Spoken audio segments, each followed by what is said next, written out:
بسم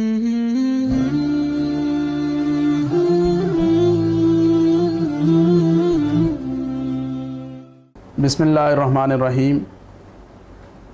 آج کے دور میں مہنگائی ہے، یقیناً ہے، اور اکثر لوگ اس مہنگائی کی وجہ سے پریشان بھی رہتے ہیں، لیکن دیکھنے میں یہ آیا ہے کہ قربانی کے دنوں میں، حج کے دنوں میں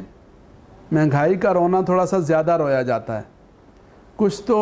وہ لوگ ہیں کہ جو غلط فہمیاں پھیلانا چاہتے ہیں، مسلمانوں کو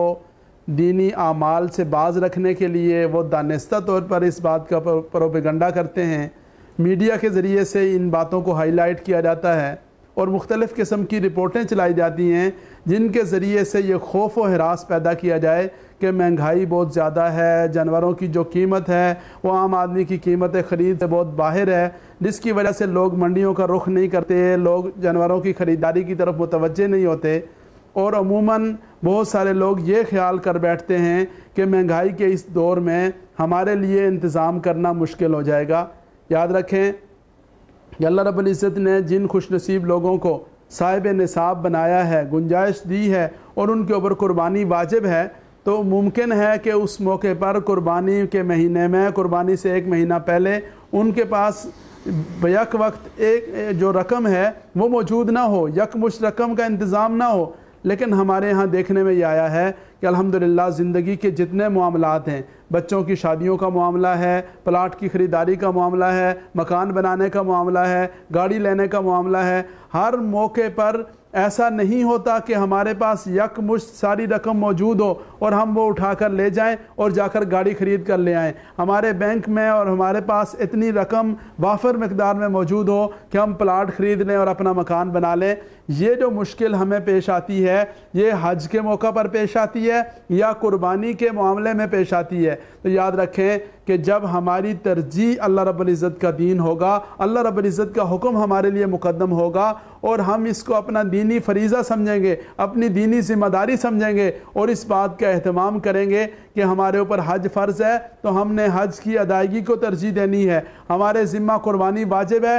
تو ہم نے اس قربانی کی ادائیگی کا اہتمام کرنا ہے۔ جب اہتمام کرنے کا سوچیں گے تو انشاءاللہ العزیز ہمارے لیے بندوبست کرنا کوئی مشکل نہیں ہوگا۔ آج الحمدللہ ہم میں سے ہر ایک کے گھروں کے بجلی اور گیس کے بل اللہ کی رحمت سے ادا ہو رہے ہیں، ہمارے بچوں کی سکولز کی جو فیسیں ہیں وہ الحمدللہ ادا ہو رہی ہیں، گھروں کا جو راشن ہے وہ اللہ رب العزت کی رحمت سے الحمدللہ پورا ہو رہا ہے۔ اسی طرح غمی خوشی کے جو معاملات ہیں، اپنے رکھ رکھاؤ کی جو چیزیں ہیں، اللہ رب العزت کی رحمت سے ہر چیز پوری ہوتی ہے اور اس کے لیے ایڈجسٹمنٹ کرنی پڑتی ہے، کہیں کمیٹیاں ڈالنی پڑتی ہیں، کہیں کسی سے قرض ادھار کرنا پڑتا ہے، کوئی نہ کوئی معاملہ ایسا کرنا پڑتا ہے کہ جس کے ذریعے سے اس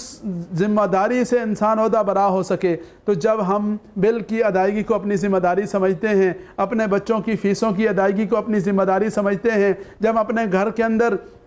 راشن وغیرہ کو لانے کو اپنی ذمہ داری سمجھتے ہیں اور اسی طرح خاندان اور برادری میں ہونے والے شادی بیاہ اور غمی خوشی کے معاملات کو نبھانے کو اپنی ذمہ داری سمجھتے ہیں تو الحمدللہ اس کا انتظام بھی ہم کرتے ہیں۔ لیکن اگر ہم دینی معاملات کو، حج کو، قربانی کو، دیگر ذمہ داریوں کو ہم اپنی ذمہ داری سمجھیں گے تو انشاءاللہ العزیز ان کی ادائیگی بھی ہمارے لیے آسان ہو جائے گی۔ لیکن اگر ہم اسے ذمہ داری نہیں سمجھیں گے تو ظاہر ہے کہ ہمارے لیے وہ بوجھ بنے گا، اور یہ بوجھ ایسے ہی بنے گا جیسے آپ نے دیکھا ہوگا کہ دیہی علاقوں میں، پہاڑی علاقوں میں عموماً دھند آ جاتی ہے، ایسے لگتا ہے جیسے بادل پہاڑوں پر زمین پر اتر آئے ہیں، دور سے دیکھتے ہوئے یوں نظر آتا ہے کہ جیسے بہت زیادہ اندھیرا ہے، دور سے دیکھتے ہوئے یوں نظر آتا ہے کہ جیسے راستہ نہیں ہے، گزرگاہ نہیں ہے، لیکن جب انسان ہمت کر کے آگے بڑھتا ہے تو اسے نظر آتا ہے کہ وہاں کوئی دھند نہیں، اسے نظر آتا ہے کہ وہاں کوئی بادل نہیں، اللہ رب العزت راستے اس کے لیے کھول دیتے ہیں۔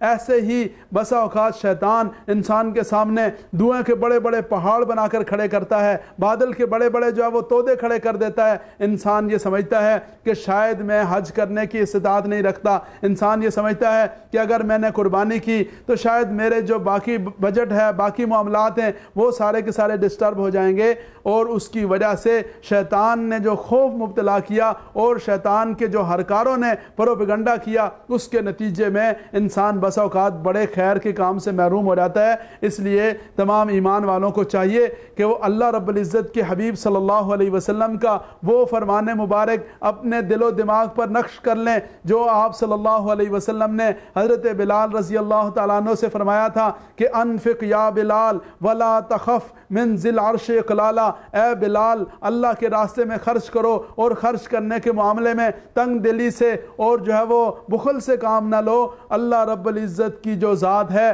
عرش والا جو الہ ہے، اس سے تنگ دستی کا خدشہ مت رکھو۔ تو یہ جو بات ہے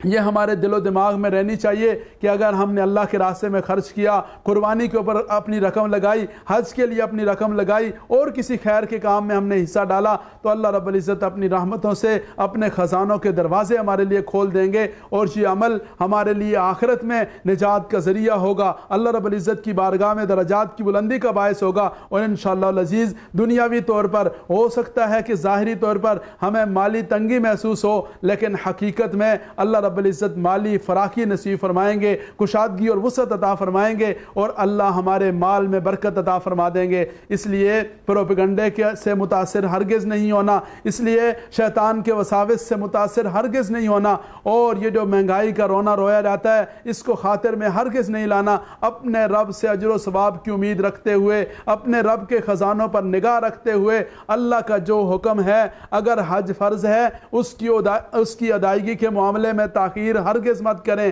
اور حج کی ادائیگی کو اپنی ذمہ داری اور فریضہ سمجھیں، اور بڑھاپے میں جا کر حج کرنے کے بجائے جب اللہ رب العزت نے گنجائش دی ہے اس موقع پر حج کی ادائیگی کو اپنی ذمہ داری سمجھیں۔ قربانی کا موقع آیا، اللہ رب العزت نے صاحب نصاب بنایا ہے، وقتی طور پر ہو سکتا ہے کہ رقم کا انتظام نہ ہو تو کوئی نہ کوئی ایڈجسٹمنٹ کا بندوبست کر لیں، اور اس کے بعد یعنی اس ایسا انتظام کریں کہ اللہ رب العزت قربانی کرنے کی جو سعادت ہے اس سعادت سے مالا مال فرما دیں، اور اس جو سعادت ہے اس سے محرومی والی کیفیت نہ ہو۔ اللہ رب العزت کی ذات سے دعا ہے اللہ تعالیٰ مجھے اور آپ کو عمل کرنے کی توفیق نصیب فرمائے۔